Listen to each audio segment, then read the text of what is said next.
Bonjour et bienvenue aujourd'hui au Delivery Service d'Airbus qui aujourd'hui va rien délivrer du tout. Par contre, on va avoir la chance de voir toutes les innovations d'Airbus avec de la 350, du drone taxi, de la 321 XLR, de la 320 Neo et de l'autre côté on a même du Beluga et on va commencer par lui. Regardez devant quoi on est, le Beluga, la 330, regardez le joli petit sourire qu'il a comme il est mignon. On se croirait dans un manga les amis. Cet avion, il est gigantesque. Son objectif, c'est de transporter des tronçons des autres appareils, typiquement des morceaux d'A320, d'autres avions qu'on va ici assembler à Toulouse. Parce que vous savez que la particularité d'Airbus, c'est d'avoir des morceaux qui viennent d'à peu près partout dans le monde. Les ailes viennent de Grande-Bretagne, il y a des morceaux qui viennent de Saint-Nazaire, il y en a qui viennent du Nord, il y en a qui viennent d'Allemagne. Et à la fin, il faut acheminer tout ça dans les différentes lignes d'assemblage. Toulouse évidemment, également en Allemagne, également maintenant Mobile en Alabama, aux États-Unis. Il y a également des lignes d'assemblage en Chine. Et donc évidemment, on ne peut pas transporter tout ça en train. Donc il y a beaucoup de gros investissements qui ont été faits dans les infrastructures.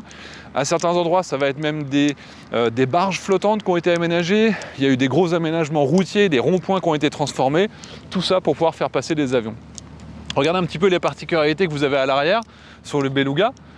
Regardez sa queue avec les stabilisateurs qui sont particuliers, parce qu'évidemment les flux d'air qui passent sur l'aile et qui doivent suivre normalement le fuselage de l'avion, ils sont un petit peu perturbés par cette boule qui est gigantesque, et donc il a fallu prolonger la dérive à l'arrière. C'est beau, hein? En termes techniques, il fait 63 mètres de long, il fait jusqu'à 125 tonnes au décollage, et c'est une adaptation de l'Airbus A330. Vraiment une forme particulière. Et ici donc vous avez toute cette partie haute qui va se lever, qui va s'ouvrir, qui va se mettre face au hangar. Par exemple la 350, je vous renverrai vers la vidéo de l'assemblage. Et donc cette partie va s'ouvrir et ça sort directement en face.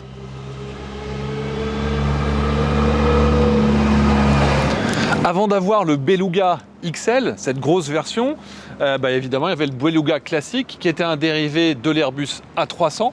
Et encore avant, si vous revenez dans le passé, il y avait le Super Guppy qui lui était à l'ancienne. Là par contre ça avait été acheté aux États-Unis, ils en avaient construit ici sous licence en Europe. Et donc c'était un avion du coup qui a besoin d'être de plus en plus gros. Et là on parle de transporter des dizaines de tonnes sur des milliers de kilomètres pour aller jusqu'aux lignes d'assemblage. Regardez la taille des roues par rapport à moi. Quand même ça m'arrive au torse. Quand même pas mal, hein. Super machine.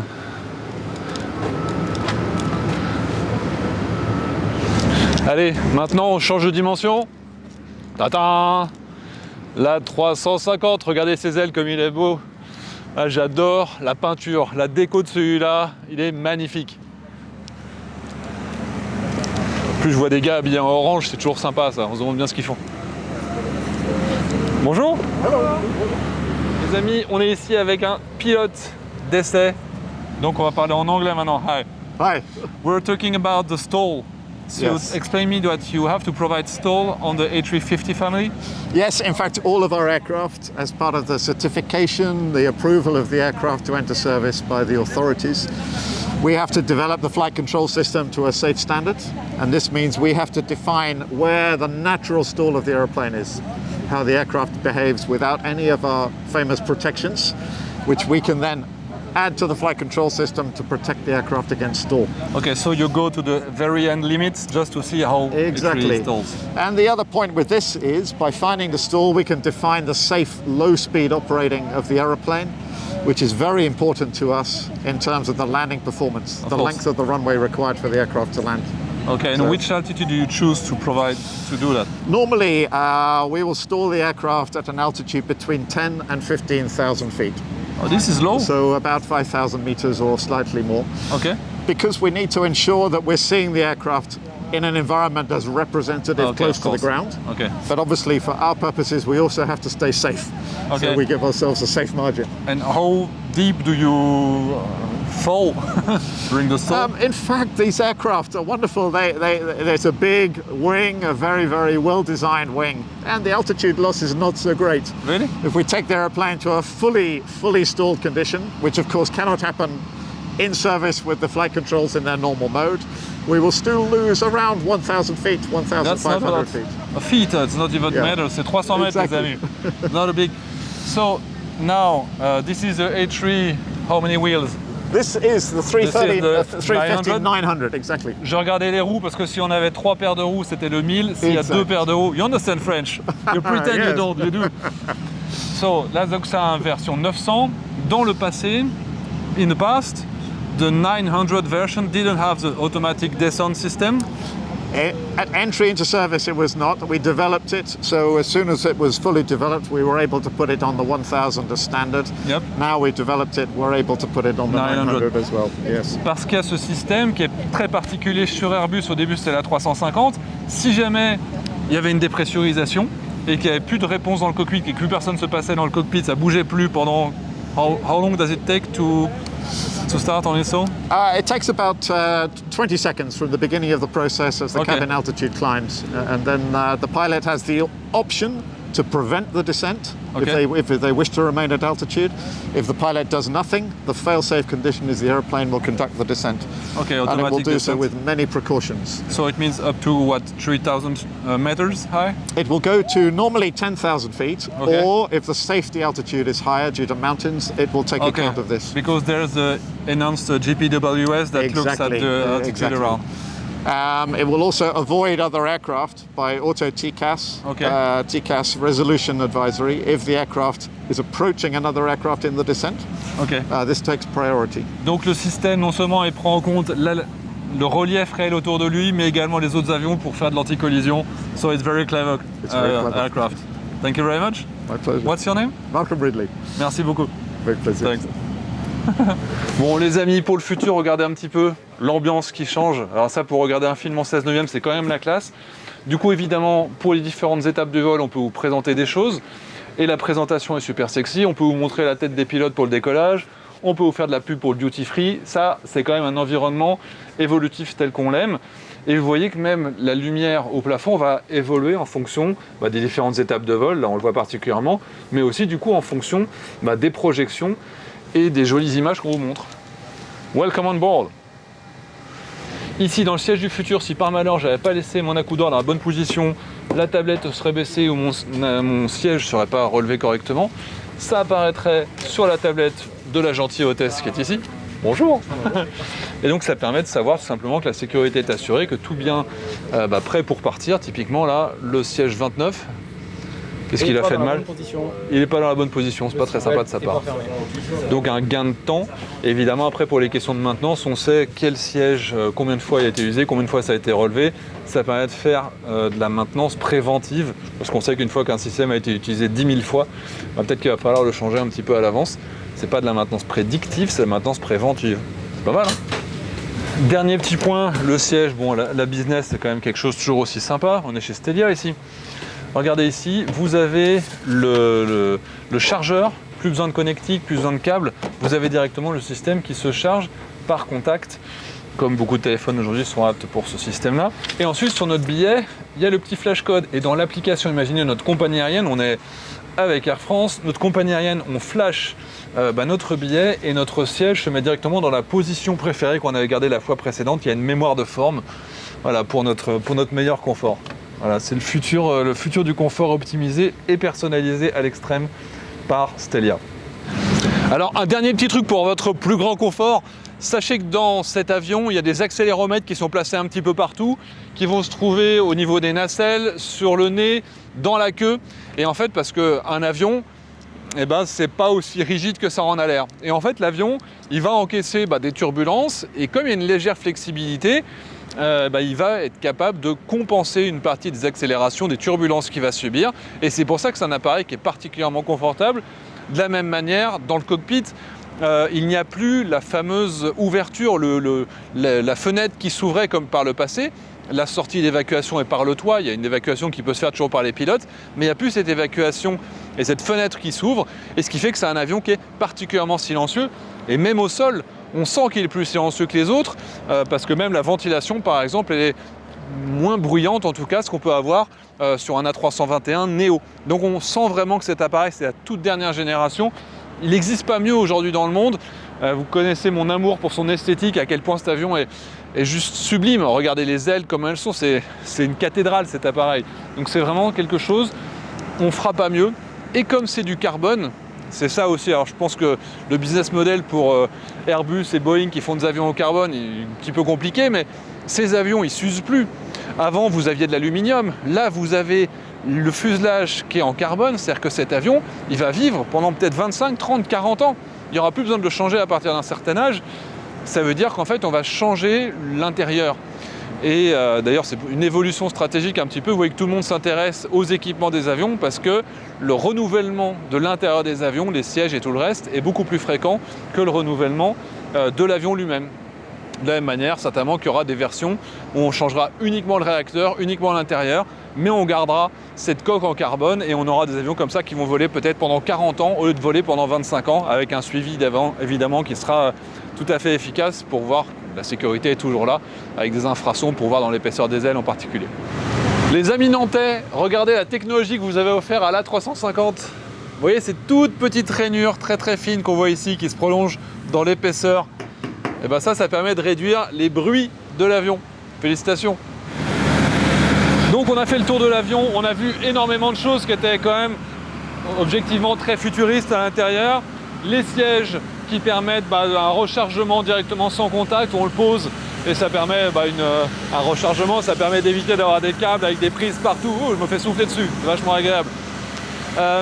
On a vu le projecteur, c'est-à-dire qu'en fait vous avez un film, vous avez une ambiance, on peut présenter les pilotes, on peut présenter les phases de vol, on peut faire des choses très jolies sur l'extérieur.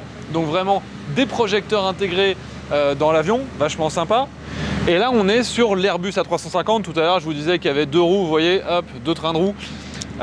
C'est alors un avion qui est particulièrement efficace. Pour vous donner un ordre d'idée, je m'éloigne un petit peu parce que je vais parler de Boeing.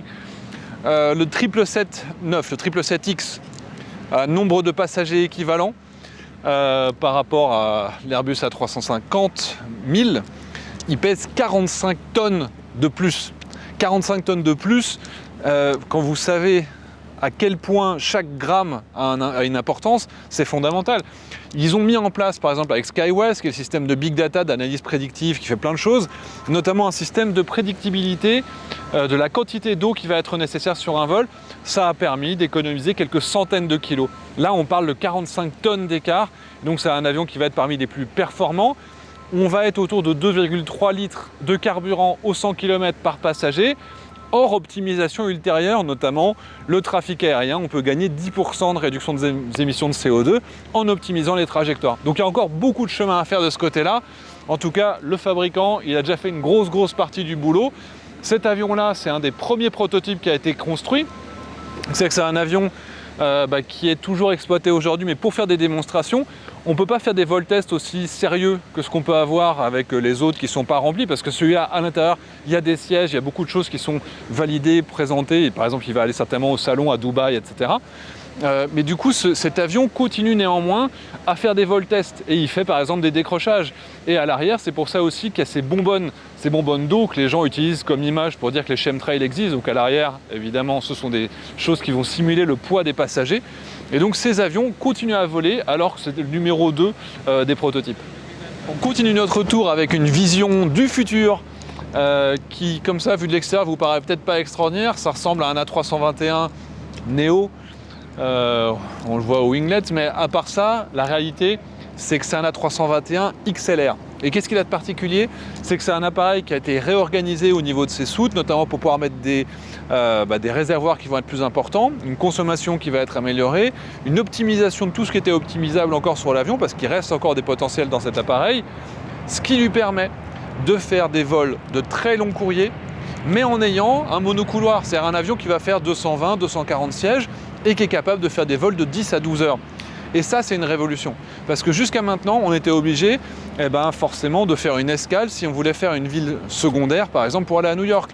Vous faisiez difficilement un Bordeaux-New York parce que, et d'ailleurs il y a eu des expériences, la compagnie XL Airways avait essayé de lancer des vols de Marseille jusqu'aux Antilles, de mémoire vers la Martinique, et malheureusement ils avaient des A330 donc ils n'arrivaient pas bien à les remplir, donc c'était pas rentable. Si à l'époque ils avaient eu la 321 XLR, forcément l'avion ils auraient réussi à le remplir à 80-90% et du coup l'avion aurait été rentable. C'est une tuerie cet appareil et surtout il est sans concurrent. Boeing ne peut pas faire évoluer son 737 MAX pour avoir une capacité de répondre sur cet avion. Donc il y a réellement un monopole qui est en train de s'installer pour Airbus sur cette catégorie d'avions qui va être vraiment, à mon avis, un très très grand succès. Ça fait plaisir à beaucoup de monde. Ça ne fait pas très plaisir aux compagnies qui sont organisées autour des hubs. Imaginez demain, vous basez 3-4 de ces avions à La Réunion. Et ben, l'avion, le lundi, il va à Bordeaux, le mardi à Lyon, le mercredi à Charleroi. Et cet appareil, du coup, va pouvoir optimiser à partir de la destination.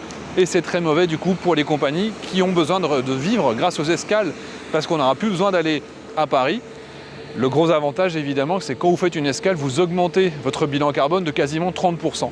Et là, ne plus faire d'escale, pouvoir faire des vols directs, ben non seulement l'avion est très efficace, mais en plus, vous n'avez plus cette étape intermédiaire qui augmentait largement le bilan de CO2. Là, on est, à mon avis, sur la belle endormie du groupe Airbus avec ATR. Donc ATR, c'est un avion franco-italien à la base. Vous voyez turbopropulseur, je précise que la sécurité aérienne est la même, la fiabilité est la même que vous soyez sur un turbopropulseur ou un turboréacteur, strictement la même chose. Consommation super faible, j'aimerais qu'on voit plus de cet avion. Il faut imaginer, on consomme à peu près 40% de moins qu'un avion équivalent type Embraer 175. Donc c'est vraiment des systèmes qui sont super performants. Pour les distances courtes par exemple jusqu'à 300, 400, 500 nautiques. C'est vraiment l'avion optimal, c'est un petit peu plus lent mais en gros à 10 minutes près, vu qu'on est sur des vols courts, c'est quand même super intéressant d'avoir ce type d'avion là. C'est un petit peu au passage, voilà la petite lumière, si à l'intérieur on a envie de voir le fonctionnement des moteurs. D'ailleurs vous voyez qu'on est sur un ATR 72 de la dernière génération, les 200 c'était 4 pales. Là on est avec des systèmes qui ont 6 pales, donc beaucoup plus efficaces. À l'intérieur, on n'imagine pas à quel point c'est moderne, donc là malheureusement je ne peux pas rentrer, mais c'est limite plus moderne que dans un Airbus A320 Neo. Là, d'ailleurs, c'est le seul avion qui est certifié, il n'y a même plus de HUD, on a des lunettes qui indiquent aux pilotes qui voient à l'extérieur, et il y a une version qui est en développement et qui est déjà certifiée aujourd'hui, dans laquelle on a un système qui s'appelle Clear Vision, qui est ici. Je vous avais parlé dans une vidéo précédente du système Falcon Eye qui permettait d'avoir une vision globale qui est installée sur les Falcon. Et bien sur les ATR, pour pouvoir voler dans des conditions très très dégradées, parfois sur des terrains qui sont un petit peu compliqués, avec des pistes qui peuvent être très courtes et même très peu larges, et bien donc il y a un système ici, produit par les Israéliens de Elbit, qui permet justement d'offrir une visibilité qui va être parfaite dans le cockpit, malgré des conditions de visibilité qui peuvent être particulièrement faibles. Voilà, avion très équilibré de la compagnie Tarom aujourd'hui. Donc la compagnie nationale roumaine qui s'équipe de nouveaux avions ATR 72. Il est beau. Et d'ailleurs, c'est un avion, j'en ai dans l'avenir, qui va aussi être il y a vraiment beaucoup de potentiel de marché pour le fret. Et ces appareils-là, ils évoluent potentiellement très bien. Et d'ailleurs, DHL a pris son premier avion qui était livré en fret, parce que souvent on adapte les anciens avions un peu moins efficaces en les transformant en fret. Là, directement, ils ont pris un appareil qui a été livré sous forme de fret directement. Ce n'est plus une évolution, c'est directement livré de cette manière-là. Est-ce que je vous ai déjà parlé des turbopropulseurs? C'est exactement la même technologie que vous avez sur les turboréacteurs, sauf que vous n'avez pas le carénage que vous avez sur un turboréacteur classique. Ce qui fait d'ailleurs, si vous regardez les avions du futur, l'open rotor, c'est exactement cette technologie-là qu'on va reprendre en l'améliorant évidemment. Donc on a vraiment une performance qui est super intéressante. Accessoirement, c'est haut, du coup ça n'ingère pas les bestioles qu'on pourrait avoir au sol, les sables, etc. Ça s'entretient très très bien, c'est particulièrement efficace et très sûr. Et là, vous avez en bout d'aile, vous pouvez voir le système de dégivrage qui est en fait un système qui se gonfle et donc on a une pression qui est mécanique. Et c'est ça qui va faire tomber éventuellement la glace qui pourrait s'accumuler quand on vole dans des endroits qui sont humides et froids. Allez, on passe sur les voilures tournantes. Ici, on est sur le H130. Alors déjà, il est très joli, premier avantage. Le système Eagle, comme vous pouvez le voir ici, bon, normalement il a une boule avec tout un ensemble d'optiques optroniques qui permet d'avoir une bonne visibilité. Ça permet de pointer sur le sol avec une reconnaissance d'image qui permet par exemple de s'approcher d'une zone d'une manière relativement efficace et rapide. Il a une deuxième particularité, c'est son EBS. Alors là, c'est un système électrique. Si jamais son moteur thermique venait à tomber en panne, on a une autorotation sur les hélicoptères, ça continue à tourner, ça permet notamment de venir se poser sans se planter pour amortir, en gros on plane quasiment. Et bien là on a réellement un moteur électrique de 100 kW qui permet de prolonger la période d'autorotation jusqu'à pouvoir se poser sur un environnement qui va être fiable. Ensuite, si on continue à aller vers l'arrière, vous voyez là-haut, il y a marqué UAM, l'Urban Air Mobility, dont on va parler juste après. Ça, c'est un système qui a été mis en place pour pouvoir mesurer. Ils ont fait des tests à Marignane, parce que la base des hélicos, c'est Marignane, plus de 10 000 employés dans la région, premier employeur privé de la région. Le système, en fait, a mis plein de capteurs au sol pour pouvoir voir de quelle manière le bruit se répartit, quelles sont les vibrations, quelles sont les fréquences sonores qui ont été les plus désagréables, les plus gênantes, pour justement avoir une acceptabilité sociale des futurs drones taxis qui vont arriver dans les villes. Bon, ça, un marchepied, quelque chose de très simple. Et juste au-dessus du marchepied, qu'est-ce qu'on voit ici? Un lidar. En fait, à l'intérieur de ça, il y a 2 lidars. L'objectif, c'est de pouvoir reconstituer un petit peu comme on a un radar de recul dans nos voitures.